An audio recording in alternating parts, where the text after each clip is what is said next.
Hello. Well, you guys are here spending your Thursday evening with me. I am not Shiva Scott. I am Ann Chen, first degree green sash, and I'm looking at you guys out there, plus 2 phones and a camera, and wow, this is like technology overload. So when Shiva asked me to come here and speak, I thought, oh, well, first I feel very honored, because that means he thinks I'm not going to totally botch this up.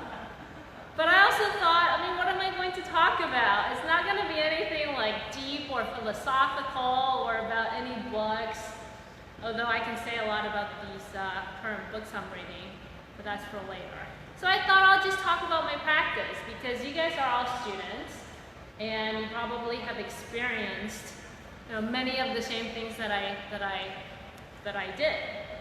So I started my practice in 2013, beginning of the year, January. So what are we now? This is like my 9th year or something? Wait, is that right? This is my 9th year. Wow, I'm closing in on a decade. And when you think about doing something for a decade, you've got to be pretty good, right? Well, that's why I'm a second degree green sash. I don't even know what I said. I'm second degree green. No, I'm first degree red! See, I don't even know what rank I am. It's been so long. Okay, you guys, I'm first degree red sash. I keep thinking of green sash because in preparing for this talk and thinking about what I'm going to talk about, there's going to be a lot happening during the time when I was green. So that's why I'm like back in memory lane. So red sash, first degree. And I've been thinking about practicing martial arts and learning it for a long time, since I was in high school. To give you some perspective, one of my kids is in high school, so at her age now, that's when I was starting to think about practicing martial arts. And it didn't come together until way, way later, but about 9 years ago, when I was working already. And my job is a lawyer, so I was pretty busy, and the stars kind of just lined up. It was like a slow week at work. It was in January, and this was when, it's like the time when people talk about New Year resolutions, right? Taking action, doing something that you've been thinking about, don't just think about it, do it. So I called a few places at work, and I think I called 3 places. And I think that same week, I came to the dojo, not this one, but our older location. I did a trial class, and I moved fast. I signed up right away. So I'm not one of the people who, feel like I must go check out 10 places so that I find the best of the 10. I was like, this place looks pretty good. I'm gonna do it. So I did it. And it's been, 9 years, 9 great years. But when I started, the reason for me to practice martial arts was really to, do some exercise. It was a form of exercise, but it had to be fun. Because I'm not the gym going type. I just wouldn't go to the gym and get on the treadmill and do weights and things like that. It had to be fun. And then I thought, well, martial arts, this is just my luck. This school is a kung fu school. We teach, the Chinese style of martial arts. I'm of Chinese descent, so even better. So I signed up, and I remember, my first, month or so of practice, it was a lot of kind of taking out, it was like aggression, right? All this pent up rage and anger from built up at work, and then I come Monday nights, and I literally throw my techniques hard, probably not very accurate, but it was great. And when Shiva talks about visualizing your partner, I'm like visualizing this one person at work who is a really mean, tough boss. I go, all right, punching her in the face.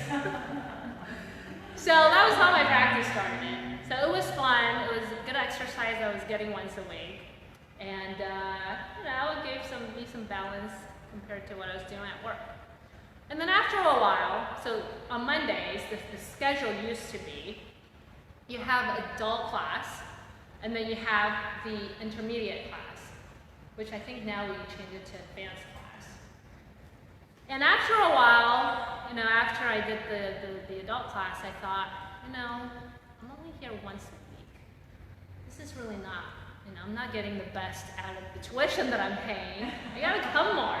But I can't come any of the other days because on Tuesdays I got school stuff for my kids. On Wednesdays I Wednesdays I had hockey at the time.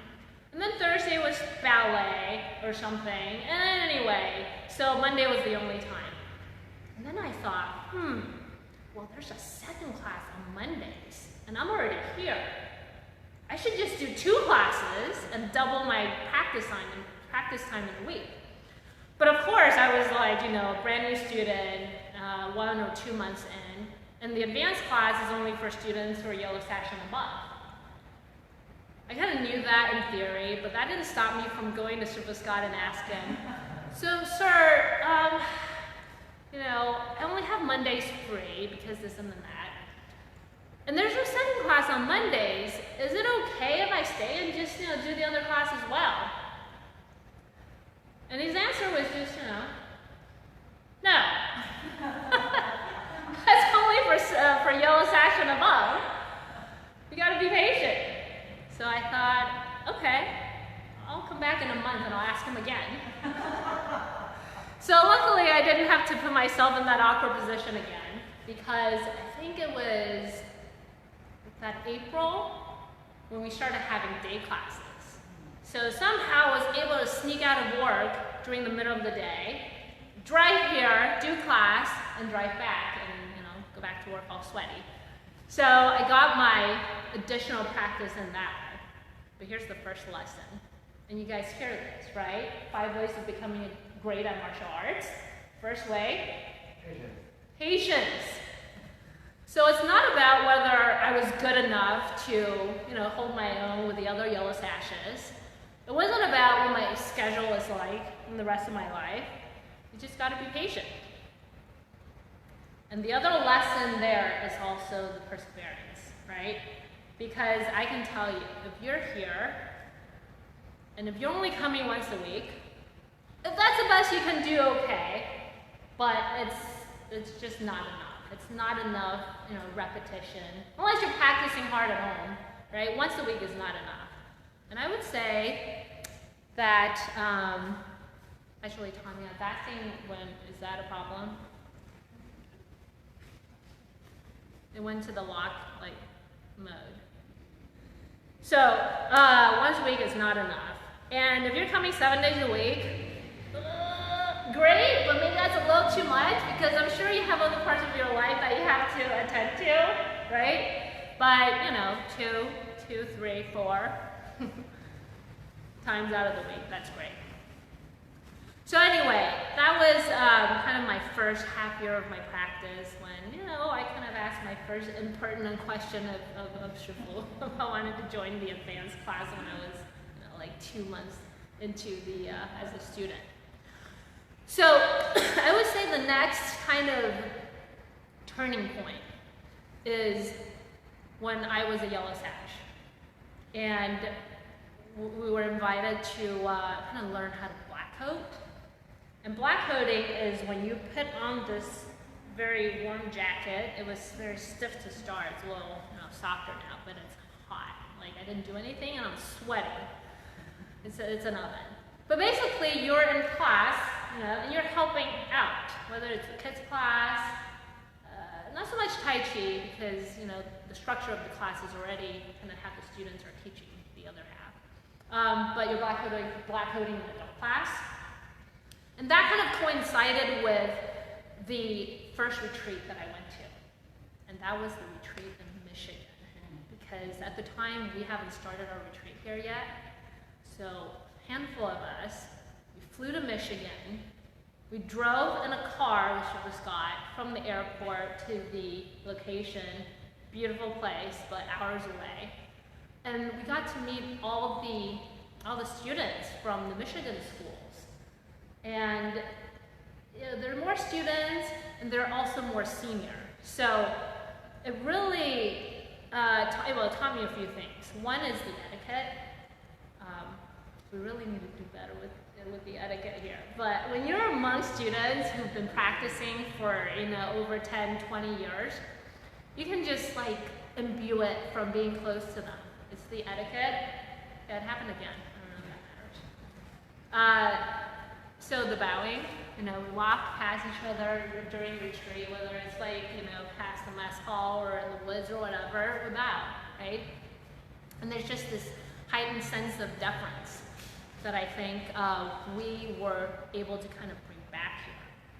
And kind of related to that was, every so often you're going to see students from other schools practice here, whether they're visiting or here for work or maybe staying here for some time.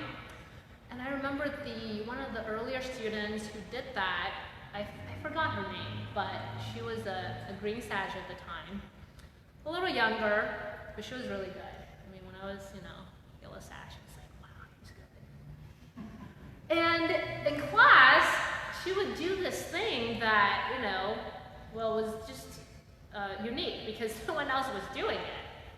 And what I mean is when she says, ready, or on my count, she would say, yes, sir.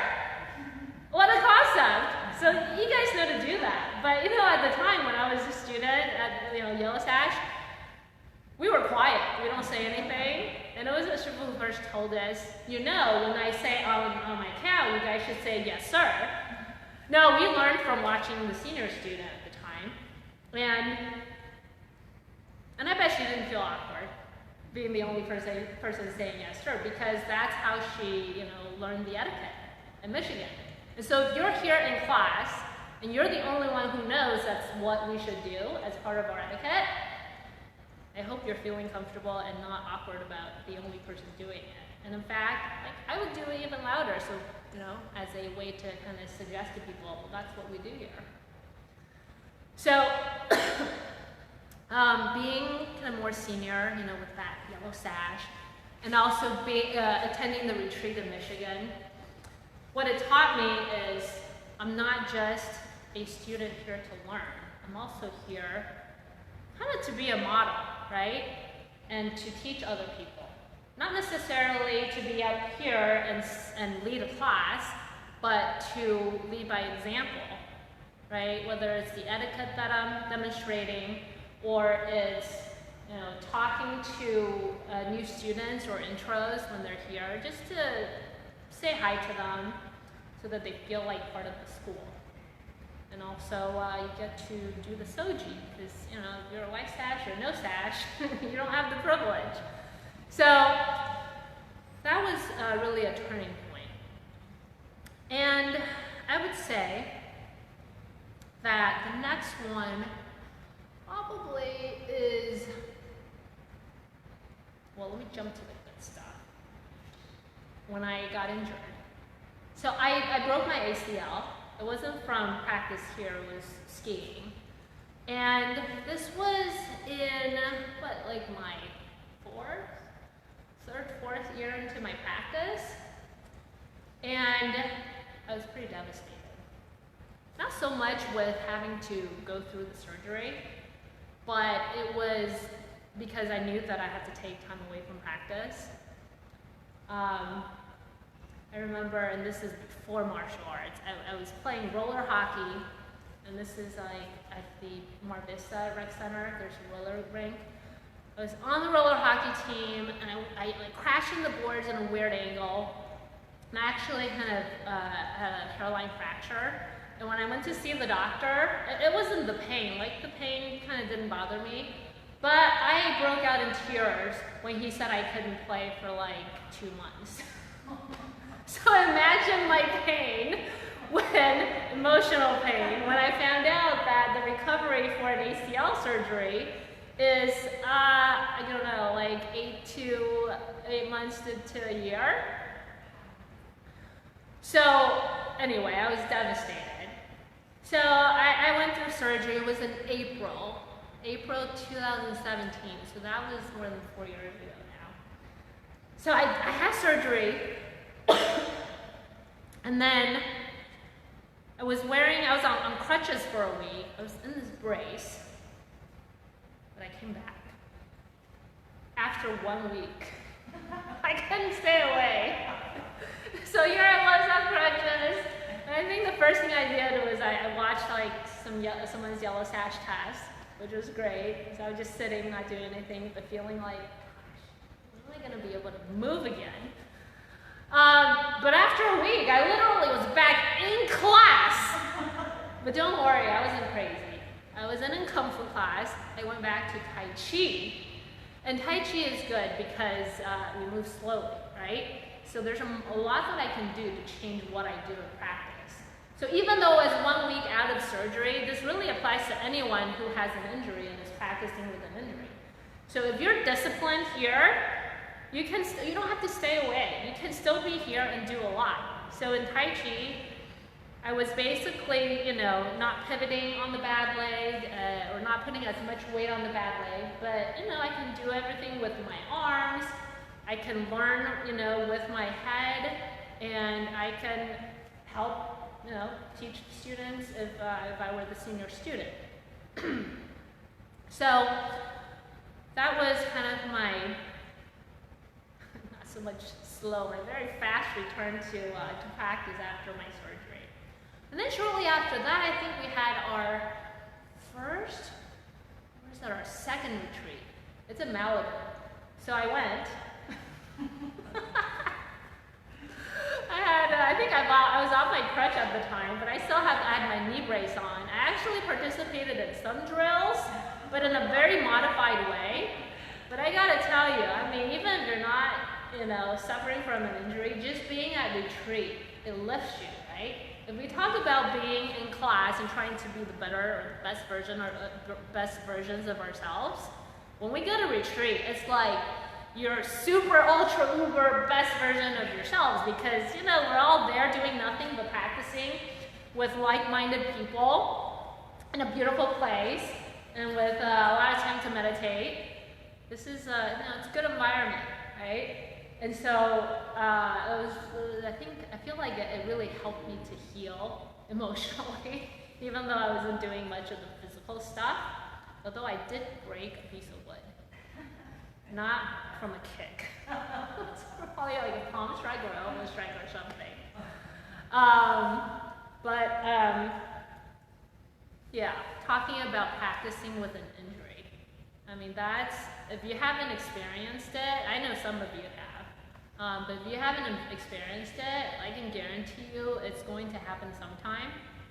And from my experience, I can tell you that, it's not stay away from the dojo and just not do it. Sometimes you have to, but it's very rare. But it's having the discipline to know that you can do a lot, but just not the stuff that'll make your injury worse. So I learned that. And my injury also actually, what Shiv Scott told me when found out about my injury is, this is the best thing that has ever happened to you, Anne.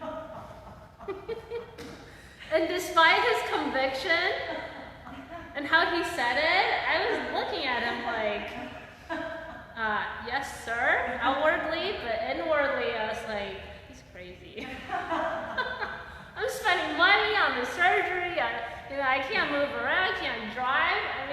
What is he talking about? But it's true. I don't know if it's the best thing that's happened to me because I got two beautiful kids, who might be watching this at some point. But it really it's given me an opportunity to do a lot of things that I otherwise wouldn't have. So it's being more aware of my body, how it moves. Because until you have an injury, you kind of just rely on the,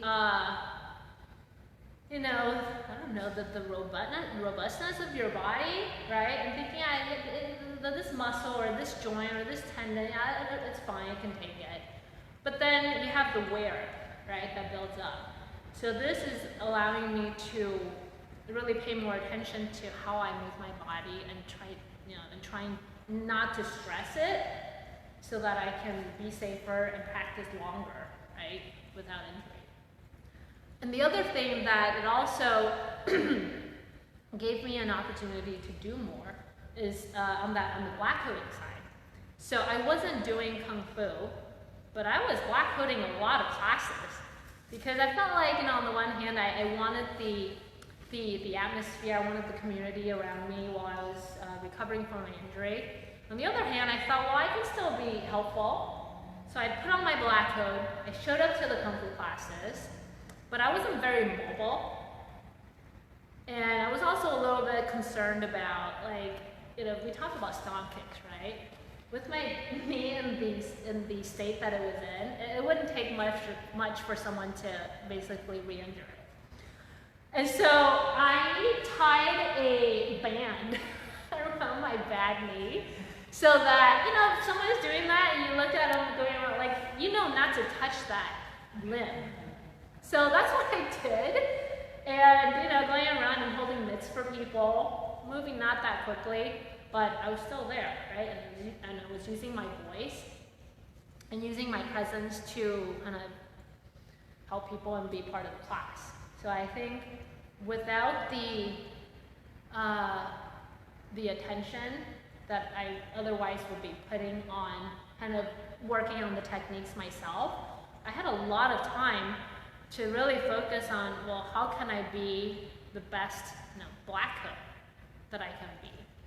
So, food for thought. If you guys are injured to a point where you really can't do class, there's still opportunities for you here in the dojo. But yeah, the injury is, I gotta say, it still bothers me, and sometimes more than others. Basically, I have to ice my knee every day not every day, every time after practice. So I'm probably pushing it harder than is good for me. There you go, that discipline, not quite there. Even though I'm talking about it with you guys, you have to watch what you're doing with an injury.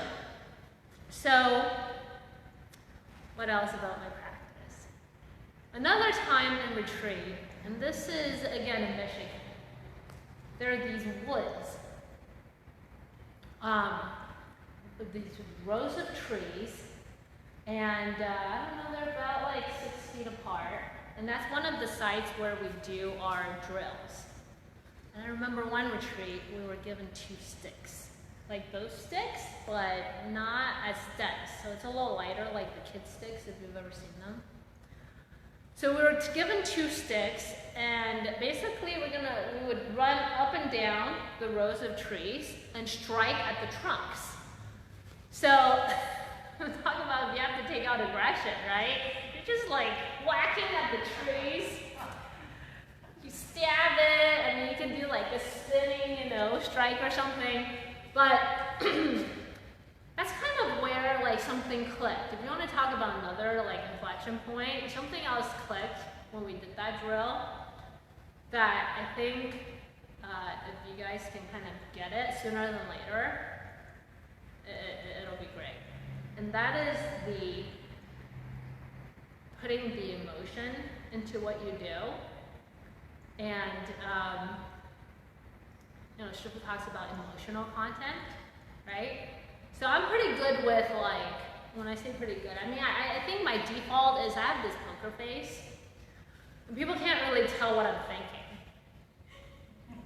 But if you're practicing forms, it's not gonna feel very good, and it's not gonna look very good if you just have this poker face, no emotions.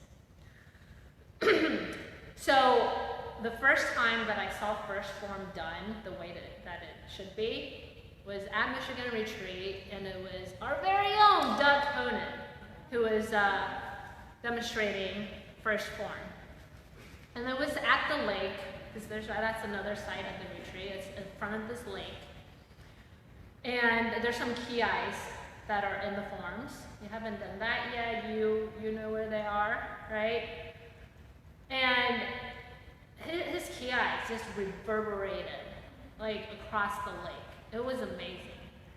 And that doesn't happen if you're just doing the form, just doing the form. Like, you gotta do it with a whole lot of emotion. And so when I was running up and down the trees and throwing strikes at, I think that really helped bring out my emotions. And the way that it happened was, I have this fantasy that I would be in a martial arts film. I'd be really good, like one of those Chinese movies, wearing like the flowy outfits and with the lightness, qigong, and I'd be flying, right, from branch to branch. So I have that fantasy, and it kind of came true. Fraction of it came true when I was striking at the trees, because no one's really looking at you because they're busy, in their own fantasies hitting the trees.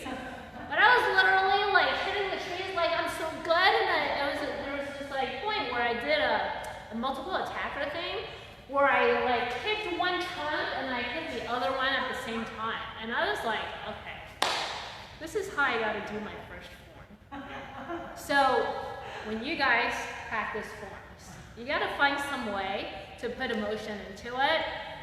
I don't care if it's like me, hitting trees at retreat, or seeing a senior student demonstrate first form, like some way to really put some oomph into it.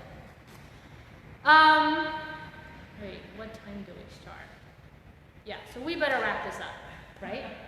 Yeah, let's wrap this up. So with that, I offer some of my experiences and how it helped me in my practice. And with that, we can sit and meditate.